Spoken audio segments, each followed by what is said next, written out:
മഹാനായ മുഹമ്മദുർ റസൂലുള്ളാഹ് സ്വല്ലല്ലാഹു അലൈഹി വസല്ലം തങ്ങളുടെ പരിശുദ്ധമായ പച്ചക്കുബയുള്ള ജാറം 14 നൂറ്റാണ്ടുകളിലെ മുസ്ലിം സമുദായം അവരുടെ ആധ്യാത്മിക ഔന്നിത്യത്തിന്റെ അടയാളമായി തീർത്തു. അവർ സന്തോഷത്തോട് നോക്കിക്കണ്ട മഖാം, ആ പരിശുദ്ധമായ മഖാമാ, ആ മഖാം സൗദിയിൽ ഞങ്ങൾക്ക് അധികാരം കിട്ടിയാൽ രണ്ടാമത്തെ ദിവസം അടിച്ചു തകർക്കുമെന്ന് ആഘോഷിച്ച മൗലവിയല്ലേ സക്കരിയ.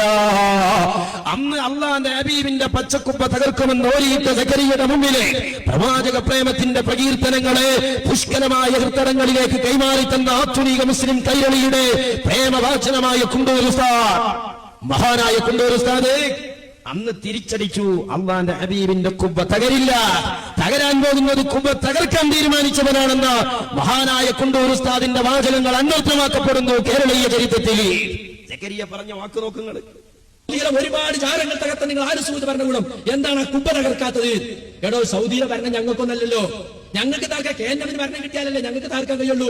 കേന്ദ്രത്തിന് ഭരണം കിട്ടിയാൽ പിറ്റേന്ന് ഞങ്ങളെ കുബ്ബ തകർക്കും. കേന്ദ്രത്തിന് ഭരണം കിട്ടിയാൽ പിറ്റേന്ന് ഞങ്ങളെ കുബ്ബ തകർക്കും. കേന്ദ്രത്തിന് ഭരണം കിട്ടിയാൽ പിറ്റേന്ന് ഞങ്ങളെ കുബ്ബ തകർക്കും. ഇപ്പോഴെങ്ങാനും സൗദി അറേബ്യയിൽ എ.പി. അബ്ദുൽ ഖാദർ മൗലവി രാജാവും അബ്ദുറഹ്മാൻ സലഫി ആഭ്യന്തരമന്ത്രിയായ തകർക്കുന്നത് സക്കരിയാന്റെ ഉടൽമത്തെ തലയാണ് അല്ലേ?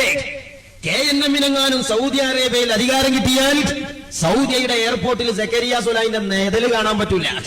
ഇവിടെ അധികാരമില്ലാത്തത് കൊണ്ടാണ് അബ്ദുറഹ്മാൻ സലഫിയും അബ്ദുൽ ഖാദർ മൗലവിയും സക്കരിയാനെയും ബാലുശ്ശേരിനെയും സഹിക്കുന്നത്. വേറൊരു മാർഗമില്ലാത്തത് കൊണ്ട്.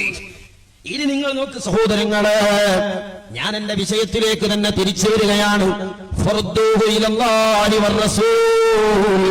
അതേ ഖുർആനിലേക്കും ഹദീസിലേക്കും മടക്കേണ്ടത് ഭക്തിയും വിവരവും ആത്മീയതയുമുള്ള ആലിമീങ്ങളാണ്.